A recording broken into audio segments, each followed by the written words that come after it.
আমরা কি মুসলমান?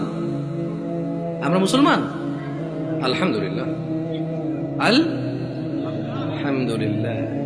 হ্যাঁ, আমরা মুসলমান। যদি ফজরের নামাজ না পড়ে মুসলমান থাকা যায় তখন আমরা মুসলমান। যদি শুক্রবারে 8 দিনে 2 রাকাত নামাজ পড়ে থাকা যায় তাহলে আমরা মুসলমান।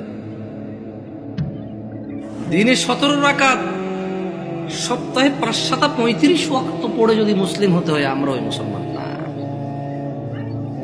ওই ইসলাম অনেক কঠিন। একটু বাচ্চা কাচ্চাগুলোকে যদি একটু শান্ত হতে বলা যায়, তবে কেউ ধমক দেওয়ার দরকার নয়। ছোট ভাই শোনো, তোমরা হ্যালো, ছোট ভাই তোমাদেরকে বলছি, এই ছোট ভাই তোমরা এইভাবে চিল্লাচিল্লি করিও না, কেমন? তোমরা খেলাধুলা করো, সমস্যা নেই। একটু ওই যে অবশ্য তোমাদের জন্য এই দাওয়াত কতটুকু কাজে আসবে, তোমাদের মুরব্বীদেরই তো কাজে আসবে বলে মনে হয় না। তোমরা তো এখনো কথাই বোঝো না, ছোট মানুষ, 8-10 বছর বয়স। তোমাদের উপর এখনো নামাজও ফরজ হয়নি। তোমাদেরকে কি ওসিয়ত করবো বলো? 60 বছরের মানুষই মসজিদে আসে না। আমি খুব পবিত্র এরকম কি বলতেছি তাহলে?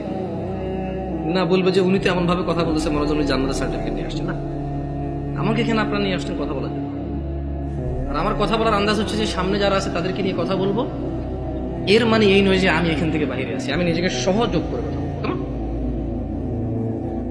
নয়াপাড়ার মানুষ, শুকরিয়া আদায় করো যে তোমরা মুসলমানের ঘরে জন্ম হয়েছো।